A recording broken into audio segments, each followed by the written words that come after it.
state government just passed a law promising to set your gold and silver free. But behind the signature, behind the press conference, behind the applause, something else was written into the fine print. Something that hands the government more control over your gold, not less. Coin dealers are already sounding the alarm. Sound money advocates begged the governor not to sign it. And yet, he signed it anyway. So who really wrote this law, and why does it protect everyone? Except the people it claims to serve. By the end of this video, you will understand exactly how a law sold as freedom became a warning sign for every gold and silver owner in America. Welcome back to Stick Zennn.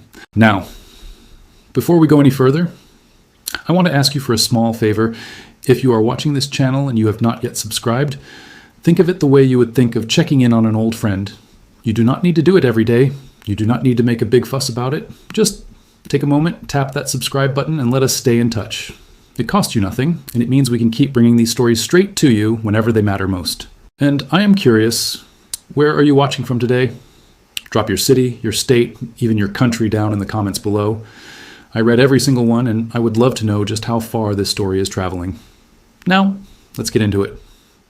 In the spring of 2025, lawmakers in Florida stood before cameras and made a bold promise. They said they were about to set gold and silver free. For years, sound money supporters across America had pushed for one simple goal. They wanted gold and silver to be treated like real money again, not taxed like luxury items, not buried under red tape, but usable, spendable, and free from government interference. Florida seemed ready to lead the way. A new bill appeared in the legislature, House Bill 1311. It was introduced by Representative Doug Bankston, and on paper it sounded like a dream come true for anyone who believed in sound money. The bill promised to make it easier for everyday people to use gold-backed cards and apps to pay for groceries, to pay rent, to fill up their car with gas, all using gold and silver instead of paper currency. It moved through the legislature with growing support. Supporters cheered, advocates celebrated. This was being called a major win for financial freedom. Then came the moment everyone was waiting for. Governor Ron DeSantis, a man known for building his political career around personal freedom and standing up to federal overreach, signed the bill into law. For a brief moment, it looked like Florida had done something no other state had managed to do. It looked like they had taken a real, serious step toward breaking free from a financial system controlled entirely by the Federal Reserve. But not everyone was celebrating. Behind the scenes, something felt wrong. Organizations that had spent years fighting for sound money, groups like the Sound Money Defense League, were not applauding. They were sounding an alarm. They urged the governor not to sign the bill. They warned that something inside this legislation did not match what it claimed to do on the surface. And here is where the story gets strange. Why would sound money advocates, the very people who had fought for decades to free gold and silver from government control, suddenly turn against a bill that claimed to do exactly that? Why would a governor, known for cutting regulations and standing against federal control, sign a law that some experts say does the complete opposite? Something did not add up. On the surface, House Bill 1311 looked like a victory. It had the right title, it had the right talking points. It had a governor with the right reputation putting his signature on it. But underneath the surface, buried deep inside pages of legal language, something else had been written into this bill. Something that had nothing to do with freedom. Local coin shop owners, small business owners who had spent years quietly buying and selling gold and silver across a simple glass counter, began to realize that this new law might change everything about how they operate. Precious metal dealers began asking questions, depository owners began asking questions, and slowly a very different picture started to emerge. This was not simply a story about a new law. This was a story about who really benefits when legislation gets written and who gets left behind. Was this an honest mistake by well-meaning lawmakers? Or was something else happening behind closed doors? Something involving powerful interests who saw an opportunity hiding inside a popular movement? To understand what really happened in Florida and why so many experts are calling this one of the most alarming pieces of legislation in the sound money movement, we have to go back and look closely at what this bill actually does. Because once people understood the details, the celebration turned into concern, and that concern is only just beginning to spread. To understand why sound money advocates panicked, people first had to understand what House Bill 1311 actually changed. Not what it promised, not what it claimed, what it actually did, line by line, inside the law itself. And once experts started reading closely, they found something troubling.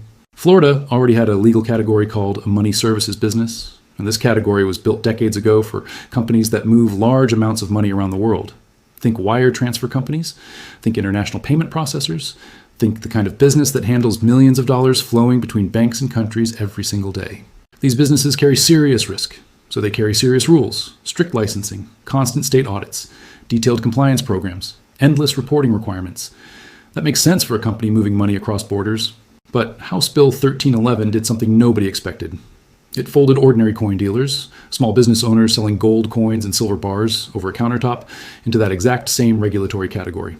Picture a small coin shop in a strip mall somewhere in Tampa or Orlando, a husband and wife team, maybe a handful of employees. They buy silver coins from a customer on a Tuesday afternoon. They sell a gold bar to a retiree building a nest egg. That is their entire business.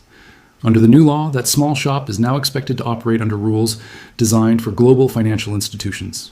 State licensing applications, government audits, formal compliance departments, ongoing paperwork that never stops.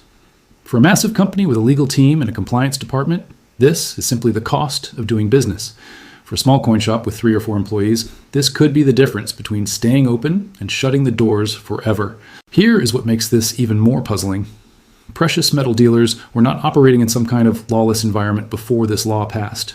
They were already required to follow federal anti-money laundering laws. They were already governed by the Bank Secrecy Act. They already had to report large transactions to the IRS. They were already covered by Florida's own consumer protection laws. In other words, the safety rules already existed. So when lawmakers added an entirely new layer of state licensing on top of everything already in place, a simple question emerged. What problem was this actually solving? No clear answer ever came. There was no wave of consumer complaints against Florida coin dealers. There was no documented crisis inside the precious metals industry that required emergency intervention. There was no evidence presented showing that existing federal protections had failed. Instead, an entire industry built around small, independent businesses suddenly found itself facing the same bureaucratic weight as a multinational bank.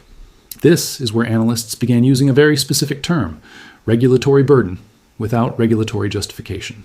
It is one thing to create new rules because a real problem exists. It is another thing entirely to create new rules simply because it is possible to create them. And for the people running these small shops, the impact would not be theoretical. It would show up in real costs, licensing fees, legal consultations, staff hours spent on compliance paperwork instead of serving customers.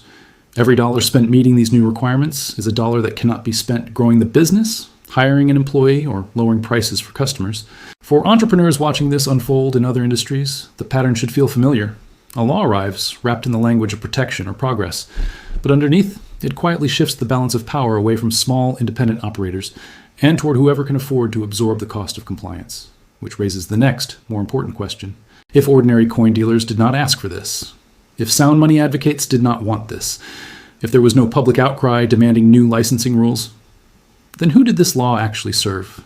That question leads somewhere very specific, and it is where the story takes its most revealing turn. Every law has an author, but not every law has an origin story that matches its public image. To find out who really shaped House Bill 1311, analysts had to look past the press releases and follow a much older trail, the one that leads from a bill's language back to the people who benefit from it. And what they found was not a story about coin shops, it was a story about technology companies. In recent years, a new type of business had emerged inside the sound money movement.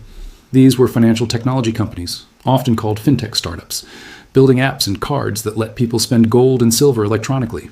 A customer could hold gold in a digital account and swipe a card at checkout, with the value converted automatically at the register. Here's the important detail. These companies were already legal.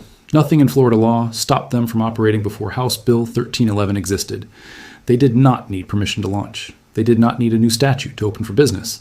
So if they were already free to operate, what were they actually looking for? The answer was not legal permission, it was legitimacy. A government stamp of approval carries enormous weight in the eyes of customers and investors. If a company can say its platform is officially recognized under state law, that becomes a powerful marketing tool. It signals trust. It signals credibility. It gives a young company an edge over competitors who cannot make the same claim. According to analysis from sound money researchers, including the executive director of the Sound Money Defense League, these fintech interests played a central role in shaping the bill's language, and in the process, something happened that often happens when private interests help write public law. The rules did not stay narrow, they expanded. Instead of creating a simple approval process for gold-backed payment apps, the final version of the bill pulled traditional physical bullion dealers into the same regulatory framework. Coin shops, vault operators, family-owned dealers who had never touched a digital payment platform in their lives.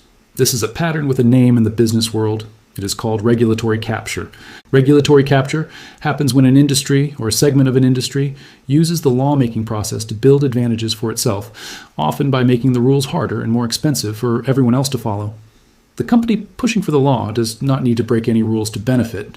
It simply needs to make sure the new rules cost more for competitors than they cost for itself. For young entrepreneurs studying how markets actually work, this is a lesson worth remembering. Regulation is rarely written in a vacuum. Someone is almost always in the room when the language gets drafted, and whoever is in that room tends to shape the outcome in their own favor, whether or not the general public understands what is happening. What makes this case particularly striking is who was left out of the room. Established coin dealers were not meaningfully consulted. Vault and depository operators were not brought in for feedback. Sound money economists, the very people who had spent years advocating for this cause, were not part of the drafting process. Even the state regulators, who would eventually be responsible for enforcing these new rules, were not properly consulted before the bill moved forward. A law that would reshape an entire industry was written largely without input from the people who understood that industry best. This is not necessarily a story about bad intentions. It may simply be a story about how modern lobbying works. A well-organized, well-funded interest group with a clear goal can move faster and speak louder than a scattered group of small business owners trying to run their shops day to day. But the outcome is the same either way. A law promoted as a victory for financial freedom ended up serving the interests of a narrow group, while placing new burdens on the wider industry it claimed to support. And that raises the final, most important question of this story. If this is what happens when a bill drifts away from its original purpose, what does real sound money legislation actually look like? What standards should lawmakers and the public use to tell the difference between a genuine step toward freedom and a quiet expansion of government control? That answer is where this story turns next. By this point in the story, one question stood above all others. If House Bill 1311 was not really about freedom, then what does true sound money legislation actually look like? To answer that, analysts turned back to the ideas that started the sound money movement in the first place. Thinkers like Ludwig von Mises, Friedrich Hayek, and Ron Paul had spent decades arguing for one simple principle. Government should remove barriers between people and honest money. It should not build new ones, and it should never disguise new barriers as freedom.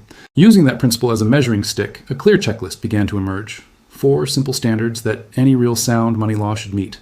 The first standard is removing sales tax on gold and silver.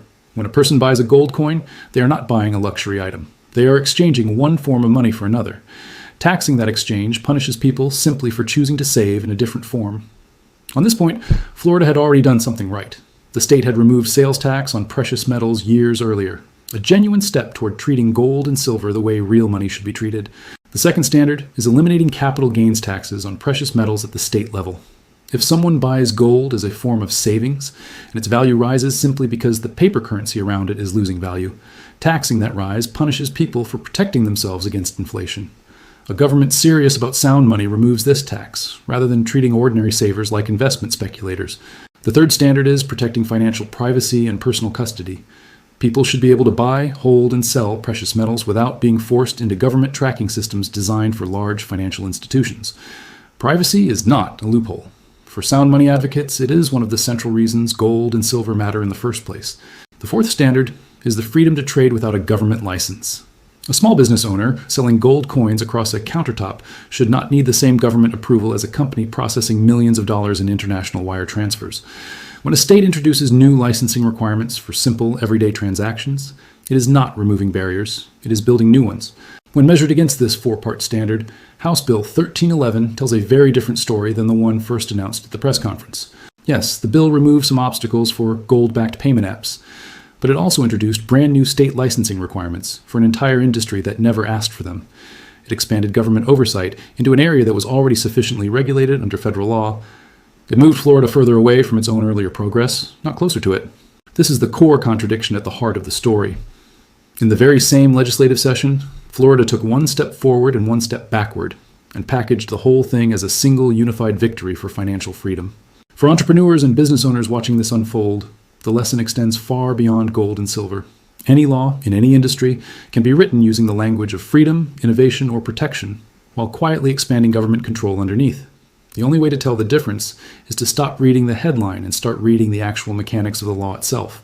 This matters even more now, because Florida is not an isolated case.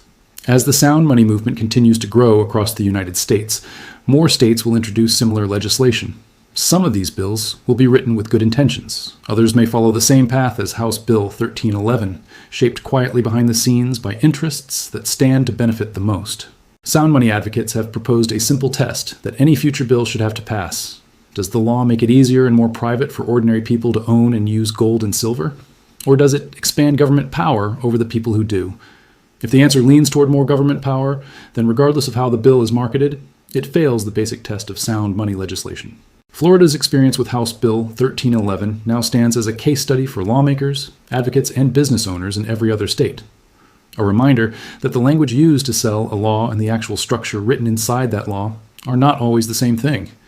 And for anyone serious about protecting economic freedom, learning to tell the difference may be the most important skill of all.